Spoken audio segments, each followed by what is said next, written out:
Welcome to Ultra Life Today. We have a really interesting show for you. You know, Adam Payne, by the way. Hey. What's up? I love to bring local people into the mix that I think are really important to the community, that are really important to bringing health to people on a local level. And so I think you need to introduce her.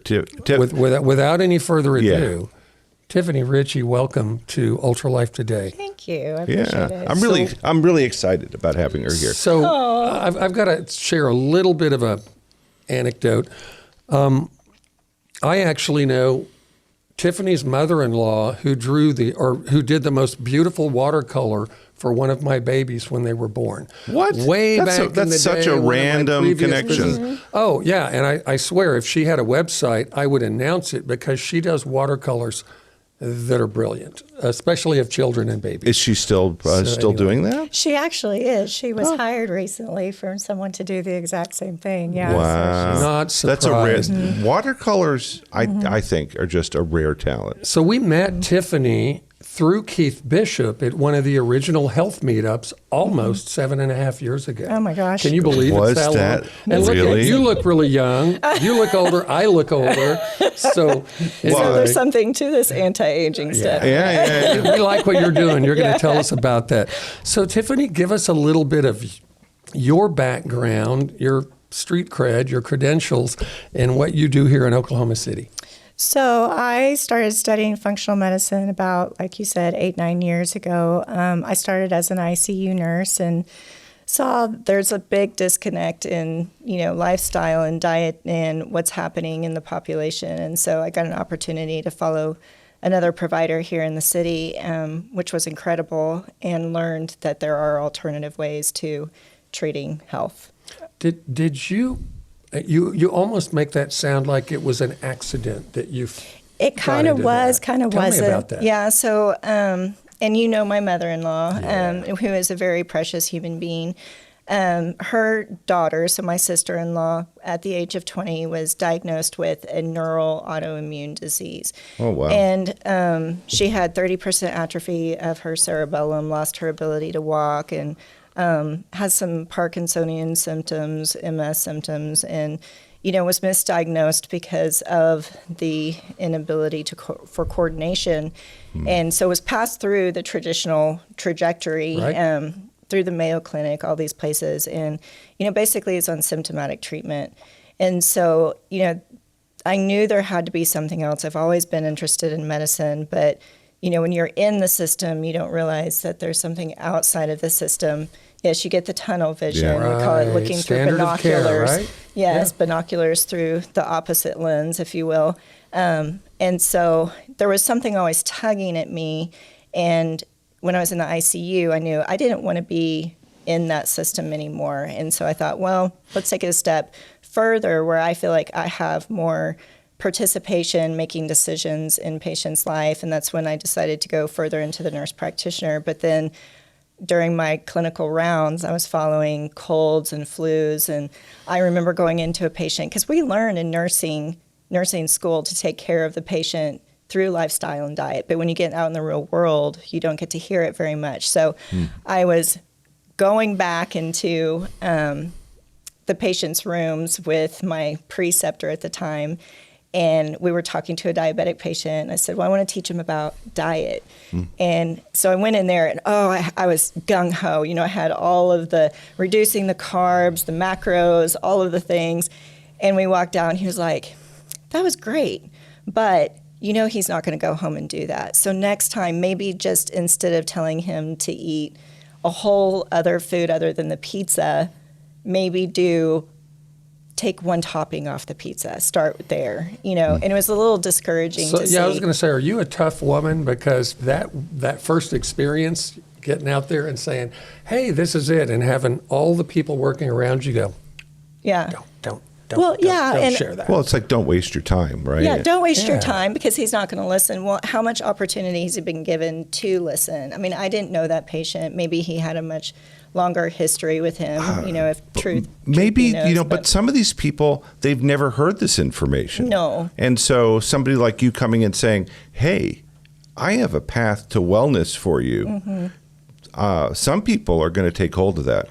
There's a certain percentage of people that are out there that are just sick and tired of kind of being stuck in diabetes or in whatever inflammation syndrome that they got going on. It's just they don't see a way out, and they need an intervention, like a comprehensive metabolic intervention, like different food, different exercise, and stuff like that. They just don't know what to do. Right. And then they maybe attach themselves to like an app on their phone or some like weird diet that they subscribe to. You've seen it. I do, and it's hard when you're in this community because there's all kinds of wellness out there, and I still get bombarded with the calories in, calories out situation, and I come in, no, it's inflammation in, inflammation out. It's not that simple. There's hormones involved. There's a whole endocrine system that you're ignoring. There's underlying inflammation. There's environmental triggers. And so, unless the patient is willing and wants to make some disciplinary changes, you're going to fall right back into old patterns. So this may be a tough question for you, or maybe not, but rewind 8 years ago when you started doing this. What were your expectations as it relates to your typical patient? I mean, obviously your heart has this compassionate note to it, your family member with this horrible neurodegenerative disease. Did they ever give a name to the disease or what was going on? They said something like it was a neural Hashimoto's. Oh wow! Yeah, there was really no name for it. But it was simply an autoimmune condition. An autoimmune condition attacking the brain tissue. Right. Wow. Right, and eventually, they put her on enough steroids and maybe methotrexate. I don't remember what drug they put her on to kind of to stop the process of it. But what was her quality of life after that? Meh. Yeah.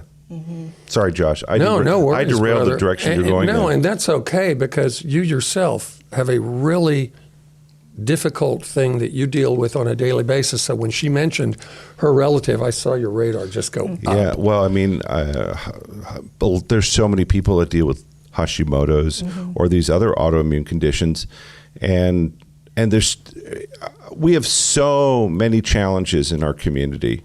Not only is I think there's a rise in these autoimmune diseases, but we've been seeing just a lot of cancer happening in the last year. And I don't know if we want to touch on that. It's kind of a, it's a story. It's a topic. I do want to bring that back around in a little bit, but I have to go back 8 years ago when you were just getting into this, Tiffany. What were your expectations for seeing a patient and how you were going to take them through your process versus now? Because you've learned a lot. I have learned a lot. And you've been in so many learning settings over the years. A lot of trial and error, and it's sometimes hard to not get discouraged or calloused to what you're really trying to do, which is teach the basics again. And I think that's what medicine has gotten away from. We've gotten away from pathophysiology and understanding the molecular science, of how the body works. I 100% believe that God gave us everything we need on this green earth to heal the body. And so, we become disillusioned with, going to the doctor and, I have a cold, I have an ache, I have a pain, I have inflammation. And the doctor has 5 minutes to spend with you, gets out his prescription pad, and your symptoms are decreased, but is that a fix or is that just symptom relief? Right. And so with this, for lack of a better word, brainwashing that we've kind of gone through, this evolution of change in the healthcare system, trying to go back to the basics is really hard to undo some of that. So you go in with the intention of, I'm going to teach everybody how to live, and they're going to do exactly what I say, and they're going to feel so much better. And then you kind of have to learn to feel the patient out and meet them where they're at, without at the same time losing your endurance in the methods that you're trying to teach. So when you got yourself into this and you began to educate yourself, what's a toolbox that Tiffany Richey Yeah, uses when it so- comes to your process with a patient these So days? so we know, so Brian, we've had Brian Frank here, and he talks about the triad of wellness, like oxidative stress, inflammation, and I can't remember. And then Dr. Roy Spargus talks about 8. the whole. Yeah, she is. Yeah. That's the tripod of the integrative physician Inflammation, right. is like nothing. We have 8 pillars. And so Vargas was like going, so where do you go? Where's So your I have 5. 5? Okay. Yeah, so I'm a little bit, and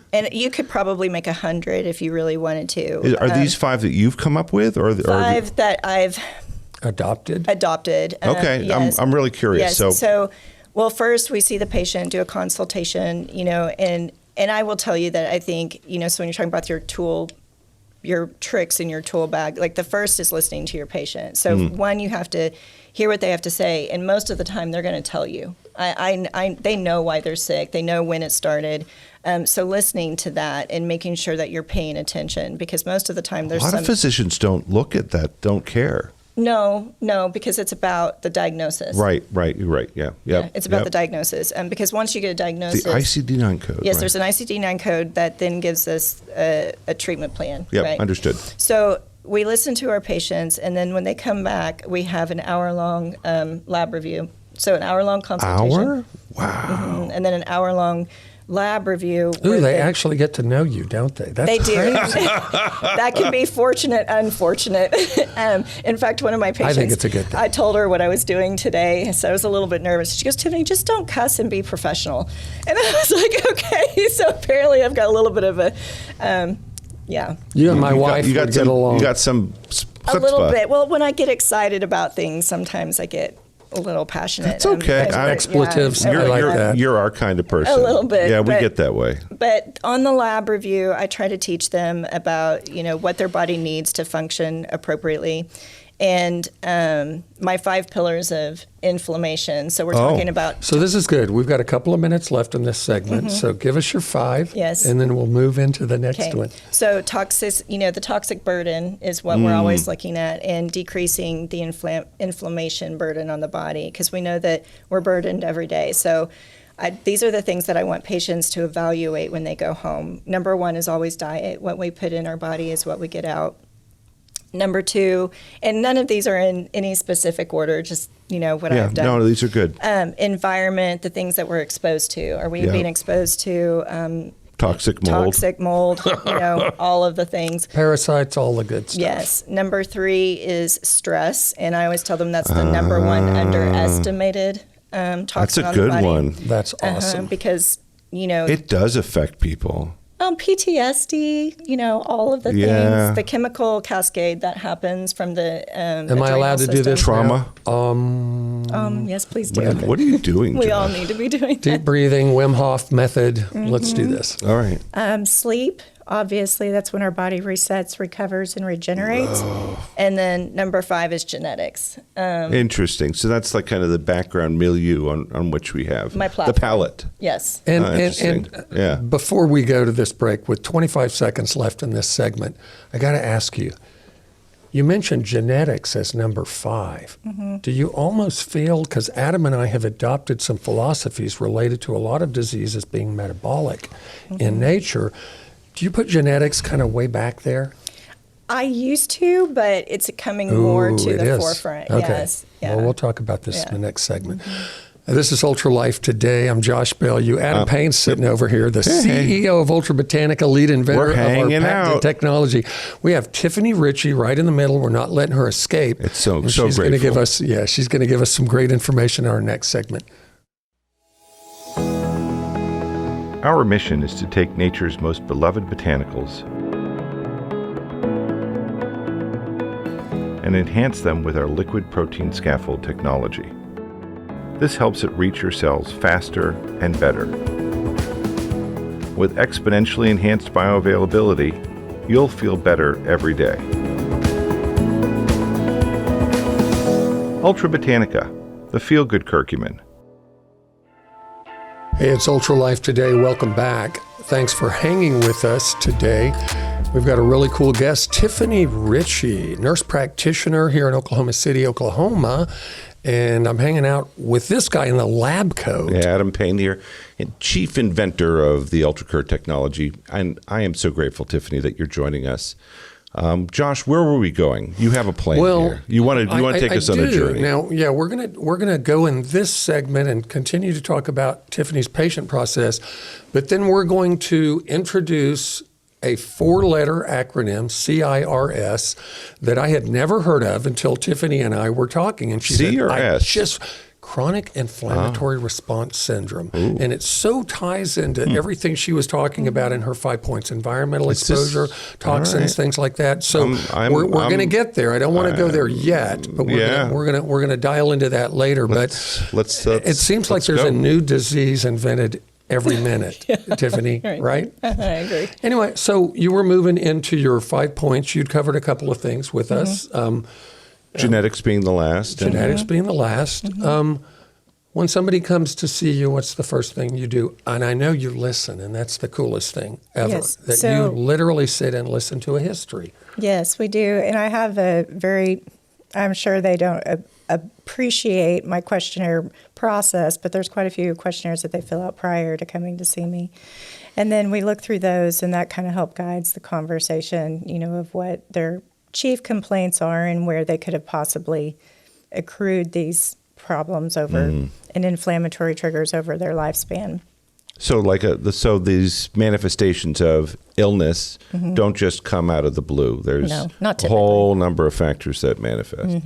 That's so true. Yeah, most of the time. Now, I mean, there are certain situations like Lyme, for example, they get a tick and get the disease. But most of the time, it's a slow progress until they wake up and they're exactly like you said, I'm sick and tired of being sick and tired. Yep. And they decide that this is not the way that life was supposed to be. And their fear of what that future looks like sometimes brings them in or looks for alternative ways of dealing with it. Typically, it's the general practitioners failed them, or even a specialist. They're getting into a narrow trough of here's your steroids, or here's your opiates, or here's your other disease-modifying anti-rheumatic drug, and it just doesn't do it. Right. That's treating a mechanism of a disease, but not necessarily getting at the root cause. The root cause. Yeah. So you're offering people hope. I hope so.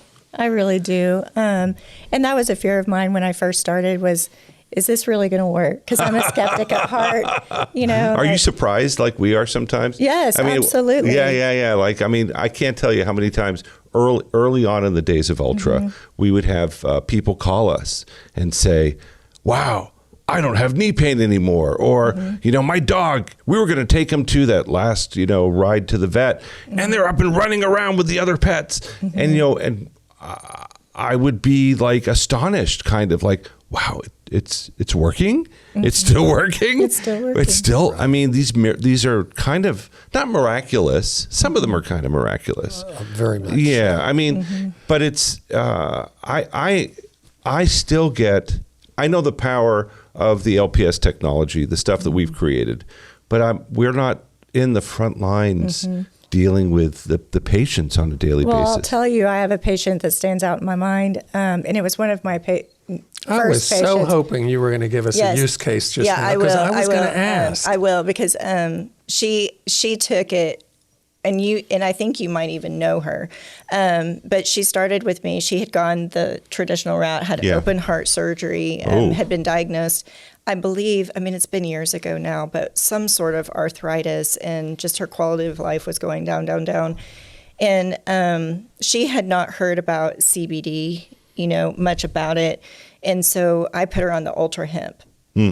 And she, along with dietary changes, lifestyle changes, getting her nutrients balanced, she believed that product changed and saved her life. In fact, I think you all have met with her, but she has her own facility now where she's teaching health and wellness in other parts of the state. And I'm just so proud of her because, I'd like to think I had a little something, of course, to do with it. But what gives me so much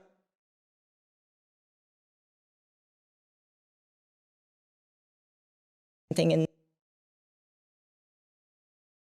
they start learning and taking the ball and going much further. But she took it even further than any of my other patients have by, starting her own CBD. So rewinding the tape. That's a big step. Rewinding the tape, when we first started talking today, you mentioned hormones and hormone replacement therapy. Can I call it HRT? Is that okay? Yeah. So what happens when someone shows up, a male or a female, and I guess you have a sense almost at times that that's probably what the problem is, but you have to do some diagnostic testing, You do. right? So we do lots of testing at that first appointment. So we listen to them, and then the last part, they go to the lab, and we do a lot of testing. Now, sometimes, because it is such overwhelming material, sometimes I want to do a stool test, or I want to check organic acids, or I want to do those and that things. scares the life out of people that have only gone to conventional doctors, right? So it's like a friend of a friend told me about Tiffany, and so Yes. she's going to ask for a stool test. Yes, and Organic cleaning acids. your poop is always fun. Right. But, giving them little bites at a time and helping guide them through it. But we still, even with my smaller baseline panels, they're much more comprehensive than what we've seen in the past, with checking a thyroid, for example. We're used to looking at the TSH because that's what we're taught in school. That's how we learn to diagnose hypothyroidism. But we know that And thyroid it is completely neglects other panels that need to be done, right? Other panels Yep. and other parts of the thyroid where there may be issues. And so, like you said, the patient will be referred from another patient, and will you put them on thyroid? And so I know my thyroid must be off, but when you can look at it from a bird's eye view comprehensively, you can see, well, it's not just this, that we've got XYZ that's also contributing to the problem.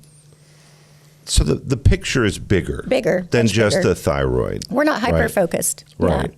We're not fixing. We're looking at a patient who has a thyroid that might be out of balance or could be out of balance, but there are other contributing factors that lead up to this. Your 5 pillars, right? So, give us an example. I mean, we have the CBD example or the hemp gal. How profound are the transformations that you're seeing? Are people making big jumps, or do you see people making little jumps? I can imagine some people. There are a lot of people that go gung ho and they come and they're like, we're gonna change the world, and then where are they? They fall off the face of the earth sometimes. But what's the typical experience that people are getting, Tiffany? Well, I would say that, one, it depends on the patient. Sure. Their knowledge base, which is why I think education is the most important, in educating them as best that I can on what's going on. So that's why you're with their spending body. time with them. Yes. Yeah. And I wish I had 3 hours with them, because I could talk the entire time for 3 hours. I talk very fast in the appointments to try to get through every single body process that I'm looking at, because I don't just go over the things that are out of order or imbalanced. I go over everything. Wow. So, and I tell them there are things that in this labs that do look good, but I'm still going to teach you about the process of dysfunction in this body system, because you're doing something right. And I want you to keep doing that thing right. Oh, that's interesting. So we are preventative, because it's much better to be proactive than reactive. My wife is a PA, right? And one of the things that she tells me about the difference between getting into your 5-minute doctor visit to an intervention with a nurse practitioner or a PA is, she says, we do a better job. We do a better job because we really get interested in the patient, and we're doing a comprehensive walkthrough with them. Are your patients surprised at the amount of time that you're spending with them? I would say I've not had anybody not be surprised. They probably wanted to leave long before. And they're like, But really? I Are we just still would going to not do this? shut up. They're Right. like, and sometimes they roll, okay, I get it, because I do repeat myself a lot. That's good. Yeah, intentionally. I Now- mean, the more they hear it, the more it's going to stay. And do they get like a plan when they come back? Oh yes, they get It's like, a big, here's the big thing. folder with all my gosh. big folder with all handouts that I've created to help reinforce and help them implement some of the things we're One they're of gonna my- come up with. The organic acid thing, I think, we know Dr. Deanna Wyndham? Have you met her? Oh, boy, you're in for a treat. She moved here from, I think, California. Newport Beach. Oh yeah, the Whitaker Clinic. Yep. She worked for 20 plus years. Whitaker for 14 years. Yeah, and now she's practicing here in Oklahoma. And you're talking her language, organic acids. Yeah, her top 3 tests, and one of them is organic acids. So she said the environmental toxins, the mold exposure is so off the charts. And you're not going to see it. Yeah. But do you see it in the organic acids? Yes. Can you help us understand? Because I think it's important for our listeners to really understand what is an organic acid test and what kind of insights the practitioner can get from that. So an organic acid test is a urine test that looks at the byproducts of some of the metabolic activities that's going on in the body. So if you have an overgrowth of yeast or mold, you're going to see the residual byproduct of that in the urine. So you're not directly testing the mold or the yeast. But you're seeing those metabolic byproducts there. Exactly. And so the higher the value, the more likely they have a systemic problem. Are these things really visible? How common is that? I have to ask. If you have 10 patients and you do an organic acids test, how many of them are going to actually have a struggle there? So here's the thing.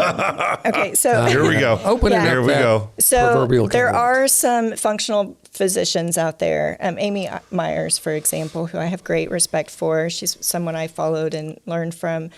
She's not local. No, she's in Austin, Texas. Austin, okay. I'd never heard the name.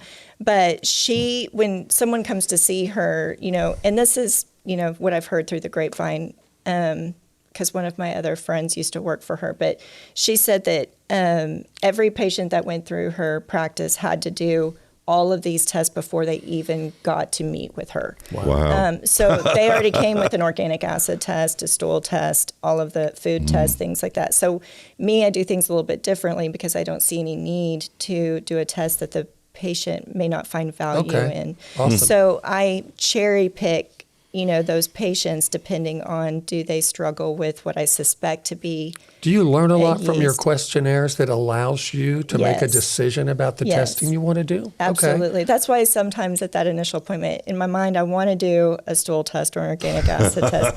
And I know at some point I will eventually recommend it, but I may not recommend all of them at the same time. I'm sure you're thinking, we can learn so much about what's going on here. If we could do it all. Right. But who has the time? And a lot of, And there's out-of-pocket expense, exactly, too. and that's exactly what I was going to say. World. Well, in this world, Austin, it's not that big of a deal. Oh, come on. Well, it isn't to those of us that value our health, right? Health and wellness. We would spend all kinds of money to find out what is wrong. Especially if we can get real, concrete insights about what's going on with me or with, the evidence. Yeah. Right. But if you have someone who's used to having everything run through insurance and these labs are not covered by insurance, then they may say, well, let's do that next time. Or dang you, insurance. Once again. But I would say, back to your question, is that I do see a lot of yeast overgrowth. I do see a lot of mold overgrowth in the patients that I test for.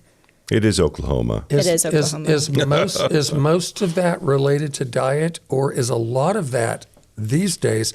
We're learning more and more because of my own bad experience with mold exposure because of a water event in a home I lived in. Josh, you were toxic. So all of a sudden, I mean, literally, this guy went from healthy, robust, vibrant to on the couch with excruciating headaches week after week after week. Yeah. Long time. Yeah. And it was so crazy. And yet, I thought Josh, honestly, so many people, I thought you were dying from cancer or something like that. Literally, you were sick. You had these awful, prolonged illnesses, and it was mold. Yeah.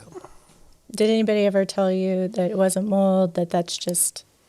Well, that's voodoo. Now this is going to get into a weird place with me because the tables I trust have turned. myself more than I do practitioners. Although now that I've met so many good practitioners like yourself, I do go see a couple of those. I see Brian Frank, and he will order these tests that give me real insight into my health. How long, John? I know we weren't planning on going down Josh was toxic with black mold. But how long did it take for you to get a recovery plan?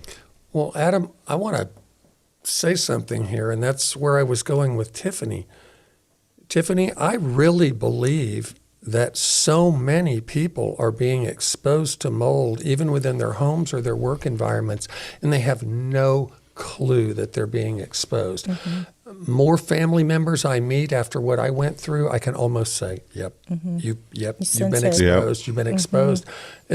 Do you think, am I wrong? No, I think a lot of people want that diagnosis, and when you told them, they want that ICD-10, whether they think they do or they don't, because it gives them some sense of security knowing I have this. But when you mention mold, that's such an abstract thing for that, and what do you do about it?